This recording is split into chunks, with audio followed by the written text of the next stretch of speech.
जय Shri Ram. Welcome to English learning classes. और English learning में नाउन प्रोनाउन के बाद अब हम एडजेक्टिव सीखेंगे। एडजेक्टिव क्या है? विशेषण है। अक्सर ग्रामर में जब हम लिस्ट देखते हैं पार्ट्स ऑफ स्पीच का, तो संज्ञा सर्वनाम के बाद क्रिया आता है। संज्ञा सर्वनाम क्रिया विशेषण अव्यय, noun pronoun verb adverb adjective, ऐसे लिस्ट आता है। मैं आपको जो है नाउन और प्रोनाउन के बाद से एडजेक्टिव बता रहा हूं। तो इसका लॉजिक ये है कि एडजेक्टिव जो है नाउन प्रोनाउन से ही जुड़ा हुआ है। विशेषण क्या कहते हैं? जो नाउन या प्रोनाउन की विशेषता बताए उसी को तो विशेषण कहते हैं। तो जब नाउन और प्रोनाउन की विशेषता बताने वाला है तो इनके पास सबसे ज्यादा होना चाहिए। वो जिसके नजदीक जो ज्यादा बैठता है और समझाने में आसानी होती है, वैसे ही हम ऊपर नीचे करके आपको बताते चलेंगे। तो विशेषण वो है जो नाउन और प्रोनाउन की विशेषता बताता है।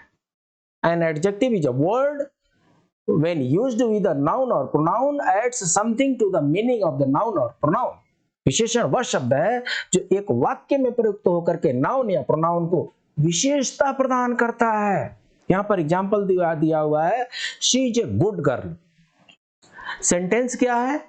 She is a girl. Sentence इतना है कि शी इज ए गर्ल, वह एक लड़की है। कैसी लड़की है? She is a good girl, अच्छी लड़की है। तो लड़की की विशेषता, ये जो गर्ल है ये नाउन है, और इसकी विशेषता कौन बता रहा है? तो गुड बता रहा है। तो इसलिए ये गुड क्या हुआ? विशेषण हुआ। ठीक है, इसको और अच्छी तरीके से सीखते हैं। विशेषण का शाब्दिक अर्थ बता देते हैं। विशेषता उत्पन्न करने वाला या विशेषक जो शब्द संज्ञा या सर्वनाम की विशेषता बताए उसे विशेषण कहते हैं। अर्थात जो शब्द संज्ञा या सर्वनाम के गुण, दोष, भाव, संख्या, परिमाण आदि से संबंधित विशेषता का बोध कराए उसे विशेषण कहते हैं। विशेषण एक विकारी शब्द है। हमने शुरू में ही पार्ट्स ऑफ स्पीच में हमने दिखाया था कि विकारी क्या होता है, अविकारी क्या होता है। विकारी मतलब जिसमें परिवर्तन होता है, चेंजेज होते हैं। अविकारी मीन्स जिसमें कोई परिवर्तन नहीं होता है। लिंग, वचन और नंबर, लिंग, पर्सन और नंबर, लिंग, वचन और पुरुष, इनके अनुसार अगर परिवर्तन आ रहा है उस शब्द में तो विकारी हुआ, और परिवर्तन नहीं आ रहा है तो अविकारी हुआ। और अविकारी में अव्यय को हम पढ़ते हैं। तो विशेषण एक विकारी शब्द होता है। जैसे बड़ा। अब जब यहां पर विकारी शब्द की चर्चा हो रही है तो बड़ा जो है वो पुरुष के लिए है, बड़ी जो है स्त्री के लिए हो जाएगा। हुआ ना विकारी, हुआ ना उसमें परिवर्तन। काला, पुरुष काला हो सकता है और स्त्री काली हो सकती है। तो बहुवचन काले लोग हो सकते हैं। तो इससे क्या हो रहा है? परिवर्तन हो रहा है उस शब्द में। लंबा, लंबी, लंबे, दयालु, भारी, सुंदर, इसमें परिवर्तन नजर नहीं आता। सुंदरी है ऐसा बहुत कम बोला जाता है। कायर, टेढ़ा, मेढ़ा, एक दो, वीर पुरुष, गोरा, ये सब क्या है? विशेषण, ये विशेषता बता रहे हैं। जो जितने भी नाउन या प्रोनाउन है उसके पहले जब इनका प्रयोग होता है तो ये नाउन और प्रोनाउन की विशेषता बताते हैं। ये सरल शब्दों में समझें तो जो शब्द विशेषता बताते हैं उन्हें विशेषण कहते हैं। विशेषता चाहे उसके गुण का हो सकता है, रूप का हो सकता है, संख्या का हो सकता है, दोष का हो सकता है, भाव का हो सकता है, धर्म का हो सकता है। इसका अर्थ यह है कि विशेषण रहित संज्ञा से जिस वस्तु का भाव होता है उसे विशेषण लगने पर उसका अर्थ सीमित हो जाता है। पहले आप बोलिए घोड़ा और बाद में बोलिए काला घोड़ा। अब जितने भी घोड़े होंगे उनमें से आप सिर्फ काले घोड़ों की बात कर रहे हैं, तो मतलब क्या हो गया?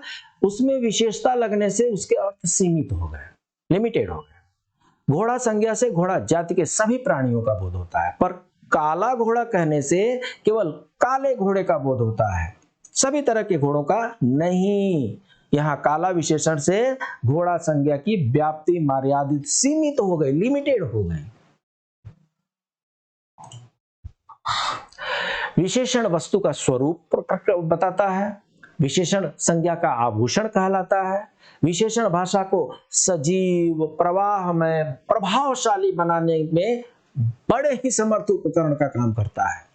हमारी विशेषण हमारी अनेक जिज्ञासाओं का समाधान करते हैं, अनेक प्रश्नों के उत्तर देते हैं। जब हम वर और कन्या के मैच की बात करते हैं तो जैसे बोलेंगे कि कन्या है, उसका नाम ये है, लंबी है कि छोटी है, गोरी है कि काली है, पढ़ी लिखी है कि अनपढ़ है, बातूनी है कि ठीक ठाक है, ये सब प्रश्न जो है वो मन में आते हैं। मन में क्या आते हैं? जुबान पे आते हैं, और इनको क्लियर करने के बाद ही हम आगे बढ़ते हैं। ये सब विशेषण है, उस व्यक्ति की विशेषता बता रहे हैं। यहाँ पर एग्जाम्पल क्या दिया हुआ है? कैसा आदमी, मतलब वो व्यक्ति कैसा है, बुरा आदमी है, भला आदमी है।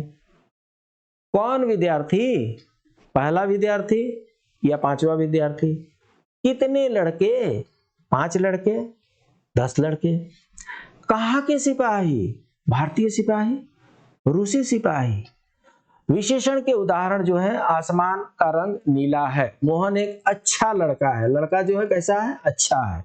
टोकरी में मीठे संतरे हैं, संतरे बहुत होंगे, खट्टे संतरे भी होंगे, बड़े बड़े संतरे भी होंगे, छोटे छोटे संतरे भी होंगे, सड़े हुए संतरे भी होंगे, कच्चे संतरे भी होंगे, सूखे संतरे भी होंगे, मीठे संतरे भी होंगे। हम यहाँ पर सिर्फ मीठे संतरे की बात कर रहे हैं। रीता सुंदर है, रीता एक नाम है लड़की का। कैसी है? सुंदर है, ये उसकी विशेषता बता रहे हैं। कौवा काला होता है, ये कंफर्म है कि कौवा का रंग काला ही होता है, तो ये कौवा की विशेषता बता रहे हैं। विशेष्य किसे कहते हैं? हिंदी में जब हम विशेषण पढ़ते हैं तो विशेष्य भी पढ़ते हैं। जिसकी विशेषता बताई जाती है उसे विशेष्य कहते हैं। बहुत ज्यादा परेशान होने की जरूरत नहीं है। जिसकी भी विशेषता बताते हैं, किसकी? ये देखिए, टोकरी में मीठे संतरे हैं, ये जो मीठे हैं ये विशेषण है। ये किसकी विशेषता बता रहे हैं? ये संतरे की विशेषता बता रहे हैं। ये जो मीठे हैं ये संतरे की विशेषता बता रहे हैं। तो मीठे विशेषण हो गए और संतरे विशेष्य हो गए। अच्छा लड़का, अच्छा कौन है? लड़का। तो अच्छा विशेषण हो गया और लड़का विशेष्य हो गया। मतलब विशेषण जिसकी विशेषता बताता हो उसी को विशेष्य कहते हैं। विशेषण से जिस शब्द की विशेषता प्रकट की जाती है उसे विशेष्य कहते हैं। प्रविशेषण भी होता है। प्रविशेषण भी होता है। जिन शब्दों से विशेषण की विशेषता का पता चलता है उसे प्रविशेषण कहते हैं। लोग ऐसे भी होते हैं कि विशेषण में फिर से विशेषण लगाते हैं, और विशेषण का भी विशेषण होता है।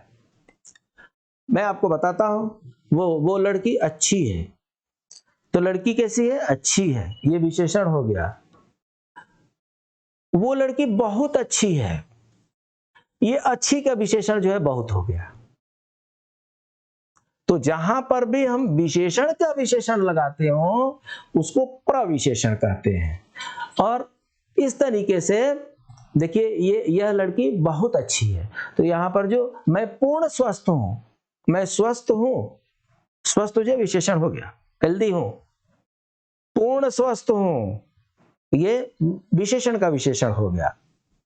ठीक है। हिंदी में जो विशेषण है वो 4 प्रकार के होते हैं: गुणवाचक, परिमाणवाचक, संख्यावाचक, सार्वनामिक। और इनमें से जब भी परिमाण और संख्या की बात आएगी तो निश्चय और अनिश्चय का बोध कराना पड़ेगा। गुणवाचक विशेषण में क्या होता है? गुण मतलब क्वालिटी होता है। जो भी संज्ञा या सर्वनाम है उसके गुण के रूप की विशेषता बताने वाले को गुणवाचक सर्वनाम कहते हैं। जैसा नाम वैसा काम। गुणवाचक मतलब जो विशेषण गुण बताए, जो विशेषण संज्ञा या सर्वनाम का गुण बताए वो गुणवाचक संज्ञा। जैसे कालिदास विद्वान व्यक्ति थे, कालिदास के गुण का व्याख्यान क्या है? ये विद्वान है। पेड़ कैसा है? लंबा है। कमीज कैसी है? सफेद है। फर्नीचर कैसा है? पुराना है। फल कैसा है? ताजा है। घर कैसा है? पुराना है। तो ये सब गुणवाचक विशेषण है। इसके बाद से परिमाणवाचक विशेषण है, क्वांटिटेटिव एडजेक्टिव। बहुत से बुक में परिमाण को वो परिणाम लिख देते हैं, मिस प्रिंटिंग है वो उस विद्वान की कोई गलती नहीं है, उस लेखक की कोई गलती नहीं है। मिस प्रिंटिंग में कंप्यूटर अपने आप कई बार परिमाण को परिणाम लिख देता है। दोनों में बहुत फर्क है अर्थ का।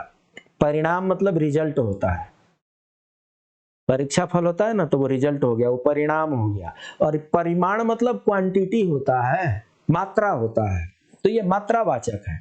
जो विशेषण संज्ञा या सर्वनाम की मात्रा का नाप तौल के परिमाण की विशेषता बताए उसे परिमाणवाचक विशेषण कहते हैं। दूसरे शब्दों में वह विशेषण जो अपने विशेष्यों की निश्चित अथवा अनिश्चित मात्रा का बोध कराए उसे परिमाणवाचक विशेषण कहते हैं। यह किसी वस्तु की नाप और तौल द्वारा ज्ञापित किया जाता है। जैसे शेर भर दूध, अब तो शेर प्रचलन में भी नहीं है। तोला भर सोना, 8 ग्राम को 1 तोला कहते हैं साउथ में। थोड़ा पानी थोड़ा चाहिए, 1 गिलास चाहिए, 2 गिलास चाहिए। थोड़ा जब बोलेंगे तो अनिश्चयवाचक हो गया, 1 गिलास बोलेंगे निश्चयवाचक हो गया। कुछ पानी, सब धन, घी लाओ, 2 लीटर दूध, बहुत चीनी, ये सब जो चीजें ये क्वांटिटेटिव है। मुझे थोड़ा पानी चाहिए, बहुत प्यास लगी है। मुझे थोड़ा पानी चाहिए, बहुत प्यास लगी है। यहाँ पर देखिए, यहाँ पर परिमाण क्या है, यहाँ पर बहुत प्यास लगी है, पानी कितनी चाहिए, थोड़ी भी हो तो चली जाएगी। हालांकि इसका मीनिंग वैसा नहीं था, इसका मीनिंग बदल गया है समझने के अनुसार। मुझे थोड़ा वाटर चाहिए, मुझे बहुत प्यास लगी है, इसका मतलब कि मुझे प्यास लगी है और मुझे पानी चाहिए। पानी को जब मैं रिक्वेस्ट करूंगा प्लीज गिव मी वाटर, उसके बदले मैं थोड़ा सा यहाँ पर यूज कर देता हूँ। मंदिर में दान देने के लिए 4 क्विंटल चावल चाहिए। 4 क्विंटल जो है ये परिमाण है। थोड़ा अनिश्चित और 4 क्विंटल निश्चित मात्रा का बोधक है। देखिए, ये थोड़ा जो अनिश्चित है और 4 क्विंटल निश्चित मात्रा का बोधक है। संख्यावाचक, अभी तक हमने परिमाण देखा, अब हम देखेंगे संख्यावाचक। संख्या की विशेषता का बोध कराने वाले शब्दों को संख्यावाचक विशेषण कहते हैं। अर्थात जिन संज्ञा या सर्वनाम शब्दों से व्यक्ति, प्राणी, वस्तु की संख्या, विशेषण का पता चले उसे संख्यावाचक विशेषण कहते हैं। दूसरे शब्दों में वे विशेषण जो अपने विशेष्यों की निश्चित या अनिश्चित संख्याओं का बोध कराए संख्यावाचक विशेषण कहलाते हैं। जैसे 5 विद्यार्थी दौड़ रहे हैं, संख्यावाचक का मतलब क्या होता है, 1 2 3 4 5 6 7 8 9 10 11 12, ये संख्या है। तो जब कभी भी नाउन या प्रोनाउन से पहले संख्या आ जाए तो ये संख्यावाचक विशेषण कहते हैं। कितने विद्यार्थी, 5 विद्यार्थी। कितने घोड़े, 7 घोड़े, तो ये संख्यावाचक हो गया। कितने विद्यार्थी, कुछ विद्यार्थी, ये अनिश्चितवाचक हो गया। और कितने विद्यार्थी, 5 विद्यार्थी, ये निश्चितवाचक संख्यावाचक हो गया। संख्यावाचक 2 तरह का कर लीजिए, निश्चयवाचक और अनिश्चयवाचक। जब 5 10 20 ये सब नंबर होंगे तो ये निश्चित नंबर बता रहे, इसे ये निश्चयवाचक संख्यावाचक सर्वनाम है, निश्चय संख्यावाचक सर्वनाम। और जब बोले कि कुछ विद्यार्थी हैं तो वो अनिश्चित संख्यावाचक विशेषण है ये। तो इसलिए जब भी संख्यावाचक विशेषण आया तो कुछ निश्चित भी हो सकते हैं और कुछ अनिश्चित भी हो सकते हैं। ठीक है। इसके बाद से सार्वनामिक विशेषण या संकेतवाचक विशेषण, जो सर्वनाम, संज्ञा अथवा सर्वनाम की विशेषता की ओर इंडिकेट करता है, संकेत करता है, उन्हें सार्वनामिक विशेषण कहते हैं। दूसरे शब्दों में जो सर्वनाम विशेषण के रूप में प्रयुक्त होता है तथा जो सर्वनाम विशेषण या सार्वनामिक विशेषण को कहते हैं, संज्ञा से पहले लगकर संज्ञा की विशेषता के तरफ संकेत करता है, उसे संकेतवाचक कहते हैं। इन्हें निर्देशक भी कहते हैं। मेरी पुस्तक संकेत कर रहा है ना, इंडिकेट कर रहा है, ये मेरी पुस्तक है। कोई बालक, पता नहीं किसका बालक, किसी का महल, पता नहीं किसका महल है। तो ये सब जो देखिए उदाहरण क्या दिया है, ये लड़का तेज भागता है, यह लड़का, यहां पर क्या किया, यह, यहां पर देखिए यह मेरा घर है, ये मेरा जो है पोसेसिव हो गया। यहां पर यह जो है, यह मेरा घर है, ये सार्वनामिक संकेत कर रहा है, ये संकेतवाचक है। यह मेरा घर है, वह मेरी पुस्तक है, वह मेरी पुस्तक है। तो ये क्या है, ये सर्वनाम और सार्वनामिक विशेषण में थोड़ा सा फर्क बता रहा है। ठीक है जी, कभी कभी दोनों एक ही जैसे लगते हैं, होते भी हैं। तो इस तरीके से अब हम इंग्लिश में देखते हैं एडजेक्टिव क्या होता है। हिंदी में विशेषण और इंग्लिश में एडजेक्टिव। तो संज्ञा की विशेषता बताने वाले शब्द को विशेषण कहते हैं। पहले ही मैं बता चुका हूं, संज्ञा और सर्वनाम, यहाँ पर सिर्फ संज्ञा लिखा है, संज्ञा या सर्वनाम की जो विशेषता बताए उसे विशेषण कहते हैं। और विशेषण में क्या क्या हो सकते हैं? कैरेक्टर हो सकता है, क्वालिटी ऑफ ए पर्सन हो सकता है, क्वालिटी ऑफ ए थिंग्स हो सकता है, जैसे गुड, बैड, हॉट, ये सब हो सकते हैं, कलर हो सकते हैं, टेस्ट हो सकते हैं। Ram is honest boy, Ram is an honest boy, यहाँ पर क्या हो रहा है? वो कैसी क्वालिटी की बात हो रही है? राम के पर्सन, राम नामक व्यक्ति की क्वालिटी की बात हो रही है। ट्री इज ग्रीन, उसके कलर की बात हो रही है। फ्रूट्स आर स्वीट, उनके टेस्ट की बात हो रही है। तो जहां कहीं भी कैरेक्टर, कलर, टेस्ट की बात आए संज्ञा से पहले या सर्वनाम से पहले, आप समझ लीजिए कि वो विशेषण है। विशेषण में क्या करता है? जो शब्द किसी संज्ञा या सर्वनाम के अर्थ में वृद्धि करता है उसे एडजेक्टिव कहते हैं, उसे विशेषण कहते हैं। हिंदी में भी एडजेक्ट यही है। और विशेषण में क्या क्या हो सकता है? कंडीशन हो सकते हैं, कलर हो सकते हैं, साइज हो सकते हैं, शेप हो सकते हैं, क्वालिटी हो सकती, ये सब संज्ञा या सर्वनाम की विशेषता बताने वाले शब्द हैं। संज्ञा या सर्वनाम के बारे के, कंडीशन के बारे में, के कलर के बारे में, के साइज के बारे में, के शेप के बारे में, के क्वालिटी के बारे में, जो कुछ भी आप बताते हैं उसे एडजेक्टिव कहते हैं। प्रैक्टिस में ऐसा देखा गया, यहाँ पर तो डर्टी, हैप्पी, हेल्दी, ये सब ब्लू, डार्क, व्हाइट, ये सब इनके एग्जाम्पल दिए हुए हैं। लेकिन प्रैक्टिस में ऐसा देखा गया है कि बहुत से ऐसे शब्द होते हैं जिनके लास्ट में ये सफिक्स लगा करके भी उनको एडजेक्टिव बनाया जाता है। ये फुल है, ब्यूटीफुल बनता है ना, तो इस हैंड जो है हैंडसम हो गया।